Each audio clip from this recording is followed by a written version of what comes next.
Welcome back. Court martial کی کارروائی میں سابق D G ISI lieutenant general Faiz Hameed کو چارج شیٹ کر دیا گیا۔ ISPR کا کہنا ہے فیض حمید پر آفیشل سیکرٹ ایکٹ کی خلاف ورزی، ریاست کے تحفظ اور مفاد کو نقصان پہنچانے اور سیاسی سرگرمیوں میں ملوث ہونے کے چارجز شامل ہیں۔ 9 مئی کے انتشار، بدامنی اور پرتشدد واقعات میں فیض حمید کے ملوث ہونے کی علیحدہ تفتیش بھی جاری ہے۔ فیض حمید سے ریلیٹڈ گرما گرم خبر آنے والی، چارجز فریم ہونے کی اچھی بڑی گرم خبر، تو گرما گرم خبر جو ان کے حساب سے 14 آنورڈز آ رہی ہے، میں آپ کو کہہ رہا ہوں 14 سے پہلے آ رہی ہے۔ یہ پہلی دفعہ پریسیڈنٹ سیٹ ہونے جا رہا ہے کہ ان کے ادارے کا سب سے طاقتور آدمی کے ساتھ انصاف جب ہوگا کٹہرے کے اندر، پاکستان پہلے۔ ریاست کے مفاد و تحفظ کو نقصان، سرکاری راز افشا کرنا، 9 مئی کے پرتشدد واقعات، کورٹ مارشل کی چارج شیٹ میں جنرل فیض حمید پر سنگین الزامات۔ جنرل فیض حمید کے خلاف 12 اگست 2024 کو فیلڈ جنرل کورٹ مارشل شروع ہوا۔ اگلے مرحلے میں سابق ISI چیف کو باضابطہ طور پر چارج شیٹ کر دیا گیا۔ الزامات میں سیاسی سرگرمیوں میں ملوث ہونا، آفیشل سیکرٹ ایکٹ کی خلاف ورزیاں کر کے ریاست کے تحفظ اور مفاد کو نقصان پہنچانا، اختیارات اور سرکاری وسائل کا غلط استعمال اور افراد کو ناجائز نقصان پہنچانا شامل ہیں۔ فیض حمید کے خلاف انتشار اور بدامنی کے پرتشدد واقعات میں ملوث ہونے کی علیحدہ تفتیش بھی جاری ہے۔ ان واقعات میں 9 مئی سے جڑے واقعات بھی شامل تفتیش ہیں۔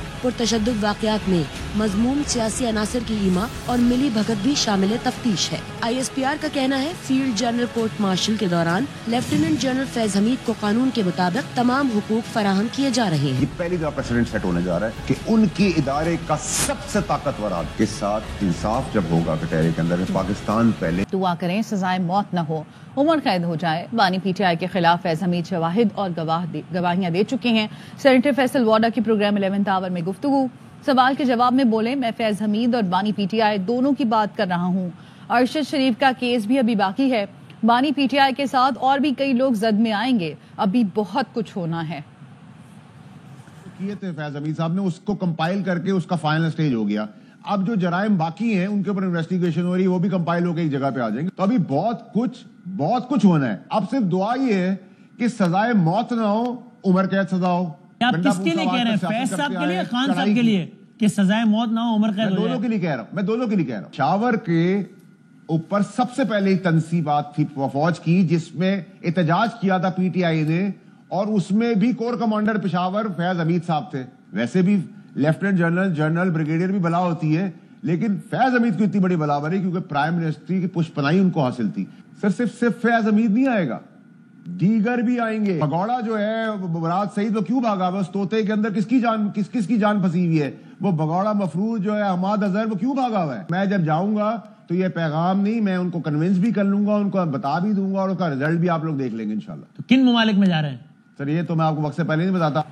فیض حمید اور بانی PTI کا 9 مئی کیس میں ٹرائل ایک ساتھ ہوگا۔ وزیر دفاع خواجہ آصف کی پروگرام خبر محمد مالک کے ساتھ میں گفتگو، بولے واضح امکان ہے دونوں کا ٹرائل ایک ساتھ ہی ہوگا۔ فیض حمید PTI حکومت کے تمام معاملات میں کھل کر ملوث تھے۔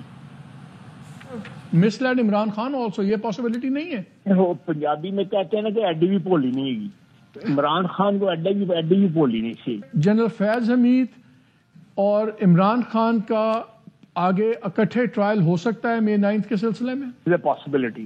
You cannot rule it out. It is a possibility and a very clear possibility. فیض حمید کا ٹرائل فوج کا اندرونی معاملہ ہے، PTI کا اس سے دور کا تعلق نہیں ہے۔ چیئرمین PTI بیرسٹر گوہر کہتے ہیں فرد جرم ابتدا ہے، اختتام نہیں۔ مقدمہ چلے گا تو وہ دفاع کریں گے، ہو سکتا ہے سزا ہو سکتا ہے بری ہو جائیں۔ ان کیمرہ مقدمہ ہوتا ہے، اس پر زیادہ بات نہیں کرنی چاہیے۔ جو فرد جرم عائد ہوئے نا، اس کے بارے میں دیکھیے، فرد جرم جو ہے وہ ابتدا ہوتا ہے کسی ٹرائل کا، یہ انتہا نہیں ہے۔ آگے کیا ہو جاتا ہے وہ وقت بتائے گا، وہ کنوکٹ ہو جاتا ہے، ایکوٹ ہو جاتا ہے۔ لیکن جہاں تک اس کے ٹرائل کا تعلق ہے تو دیکھیے یہ سارا کے سارا فوج کا اپنا معاملہ ہے، اس کو پالیٹکس میں نہیں لانا چاہیے، اس میں زیادہ گفتگو نہیں کرنا چاہیے۔ یہ سارا ان کیمرہ پروسیڈنگز ہوتی ہے، اس کے پاس رائٹ ہے اپنے آپ کو ڈیفینڈ کرنے کا، لیکن اس کے ساتھ PTI کا دور سے کوئی تعلق نہیں۔ وی اسٹرانگلی بلیو یہ فوج کا اپنا طریقہ کار ہے اور اپنے طریقہ کار کے ساتھ ہی وہ پروسیڈ کریں گے۔ سابق کپتان شاہد آفریدی کا فیض حمید کے کورٹ مارشل پر ٹویٹ لکھا، ISPR کی پریس ریلیز کے مطابق لیفٹیننٹ جنرل فیض حمید کے خلاف فرد جرم عائد کر کے فیلڈ جنرل کورٹ مارشل کی باقاعدہ کارروائی کا آغاز کر دیا گیا۔ اس سے کارروائی موجودہ قیادت کے خود احتسابی کے بیانیے کو مزید تقویت حاصل ہوگی اور اس تاثر کو زائل کیا جا سکے گا کہ طاقتور احتساب سے بالاتر ہے۔ گولی کیوں چلائی؟ غیر جانبدار جوڈیشل کمیشن بنایا جائے۔ اپوزیشن لیڈر عمر ایوب کا قومی اسمبلی میں خطاب۔ بولے 26 نومبر کو پورم میں احتجاج ہو رہا تھا، شہباز شریف نے قتل عام کا حکم دیا، وزیر اعلیٰ کے پی کے قتل کی کوشش کی، پختون ہونا جرم بنا دیا گیا، پورم سول نافرمانی، تحریک ہمارا حق ہے۔ پی ٹی آئی کا احتجاج کا سلسلہ جاری رکھنے کا اعلان، آئندہ کے احتجاج اور مذاکرات کے لیے حکمت عملی وضع کر لی گئی۔ پشاور میں پی ٹی آئی کے پارٹی قائدین کا غیر رسمی اجلاس ہوا، فیصلہ کیا گیا کہ تمام لوگوں سے مذاکرات کیے جائیں گے، احتجاج کے ساتھ مذاکرات کا دروازہ بند نہیں ہوگا۔ قائدین نے مطالبہ کیا کہ جوڈیشل کمیشن ڈی چوک واقعات کی مکمل چھان بین کرے، حکومت کچھ بھی کر لے، پی ٹی آئی جائز مطالبات سے پیچھے نہیں ہٹے گی۔ ملک کے خلاف ناپاک سازش اور اسلام آباد پر چڑھائی کرنے والوں کو نہیں چھوڑا جائے گا، وزیر اعظم شہباز شریف کا دو ٹوک پیغام، کہا بدقسمتی سے پھر ایک کال دینے کی کوشش کی گئی، سول نافرمانی سے بڑی ملک دشمنی کیا ہو سکتی ہے۔ جنوبی افریقہ نے پہلے T20 میں پاکستان کو دلچسپ مقابلے کے بعد 11 رن سے ہرا دیا، قومی ٹیم 184 رنز کے تعاقب میں 8 وکٹ پر 172 رنز بنا سکی، رضوان کے 74 رنز بھی ٹیم کو جیت نہ دلا سکے، آل راؤنڈ کارکردگی پر George player of the match قرار پائے۔ سیریز کے مقابلے اے اسپورٹس پر براہ راست دکھائے جا رہے ہیں۔ اچھا مقابلہ کیا مگر نہ تجربے کار مڈل آرڈر کی وجہ سے میچ فنش نہیں کر سکے۔ قومی ٹیم کے کپتان محمد رضوان کی میچ کے بعد گفتگو، کہا ڈیوڈ ملر اور جارج کی اننگ نے ہمیں میچ سے دور کیا، جنوبی افریقی اسپنرز کو پچ سے مدد ملتی دیکھ کر حیرانی ہوئی، دونوں نے کنڈیشن کا زبردست استعمال کیا۔ چیمپئنز T20 کپ میں ڈالفنز کو لگاتار دوسری شکست کا سامنا، مارکوز نے دلچسپ مقابلے کے بعد 2 وکٹ سے ہرا دیا۔ ایونٹ میں آج لائنز اور پینتھرز کا ٹکراؤ ہوگا، تمام میچ اے اسپورٹس پر براہ راست دکھائے جا رہے ہیں۔ Khyber Pakhtunkhwa junior squash champion شپ میں بھائی بہن کا کارنامہ، انڈر 13 گرلز اور انڈر 15 بوائز کے ٹائٹل اپنے نام کر لیے۔ انڈر 15 کے فائنل میں عبداللہ نے فواد کو 3-2 سے ہرایا، انڈر 13 میں ملیحہ نے میدان مارا۔ بہن بھائی مستقبل میں ملک کا نام روشن کرنے کے لیے پرعزم ہیں۔ سابق عالمی چیمپئن قمر زمان کہتے ہیں خواہش ہے پشاور سے ایک اور چیمپئن نکلے۔ انڈر 13 کی پلیئر ہوں اور میں آرمی ڈپارٹمنٹ سے ہوں، مجھے بہت خوشی ہو رہی ہے کہ میں نے فائنل جیتا، آگے بھی میں اتنی محنت کروں گی اور ملک اور قوم کا نام بھی روشن کروں گی۔ اس ٹورنامنٹ کے لیے میں نے بہت محنت کی تھی، میرے والد صاحب یہ بھی ابھی بہت خوش ہے کہ میں نے یہ ٹورنامنٹ جیتا اور یہ فواد کو میں نے شکست دی 3-2۔ میری بہت دلی خواہش ہے انٹرنیشنل ٹورنامنٹس کرائیں، فائنلس کا بہت ہونا ضروری ہے۔ ہم نے ہمت نہیں چھوڑی، لوکل سے لے کر کے نیشنل لیول سے بچیوں کا ہم ٹورنامنٹ جو ہے کراتے رہتے۔ Army chief general Asim Munir سے کیمپئن پیٹرول گولڈ میڈل جیتنے والی ٹیم نے ملاقات کی۔ ISPR نے بتایا پاک فوج کی ٹیم نے 4 سے 13 اکتوبر تک برطانیہ میں ہونے والے مقابلوں میں گولڈ میڈل جیتا تھا۔ کیمپئن پیٹرول میں دنیا بھر سے 143 ٹیموں نے شرکت کی۔ پاک فوج کے دستے نے بہترین مہارت کا مظاہرہ کر کے 6ٹھی بار گولڈ میڈل جیتا۔ آرمی چیف نے بین الاقوامی پلیٹ فارم پر پاکستان کا نام بلند کرنے پر ٹیم کی تعریف کی۔ پشاور سے آپ کو خبر دیں گے جہاں BRT تہکال اسٹیشن پر فائرنگ کا واقعہ، CCTV فوٹیج منظر عام پر آ گئی ہے۔ ملزم کی گاڑی اسٹیشن کے قریب الٹ گئی، ملزم گاڑی سے نکل کر سڑک پر بیٹھ جاتا ہے۔ مزید کیا دیکھا جا سکتا ہے اس میں جانیں گے، عدنان طارق ہمارے ساتھ موجود ہیں۔ عدنان بتائیے گا۔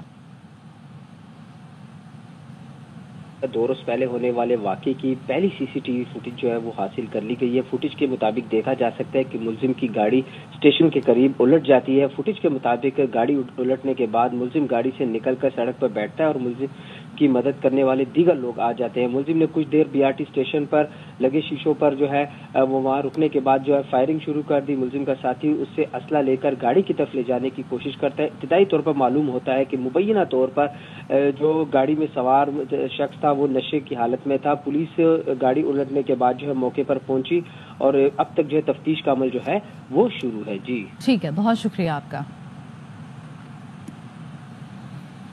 کراچی سے آپ کو خبر دیں گے جہاں ناظم آباد نمبر 2 کے قریب ٹریفک حادثہ پیش آیا، موٹر سائیکل سوار نوجوان جاں بحق ہو گیا۔ شناخت حنین کے نام سے ہوئی ہے، لاش اسپتال منتقل کر دی گئی ہے۔ متوفی حنین موٹر سائیکل پر ریس لگا رہا تھا، اس دوران واقعہ پیش آیا کہ الیکٹرک بجلی ہی مہنگی نہیں بیچتی بلکہ حادثات میں سب سے زیادہ اموات کی ذمہ دار بھی ہے۔ نیپرا کی رپورٹ میں کہا گیا ہے کہ بجلی کمپنیاں سیفٹی کے معیارات پر پورا اترنے میں بری طرح ناکام رہی ہیں۔ رپورٹ کے مطابق سال 2023-24 کے دوران بجلی کی تقسیم کار کمپنیوں کے زیر انتظام علاقوں میں 140 مہلک حادثے ہوئے۔ سب سے زیادہ اموات کے الیکٹرک کے سروس ایریاز میں ہوئی، جن کی تعداد 34 ہے کہ الیکٹرک کے انتظامی علاقوں میں 32 شہری اور 2 ملازمین کی اموات ہوئی۔ گزشتہ مالی سال میں آئسکو کے زیر انتظام علاقوں میں 26، پیسکو میں 20، لیسکو 18 اور گیپکو کے زیر انتظام علاقوں میں 9 مہلک حادثات ہوئے۔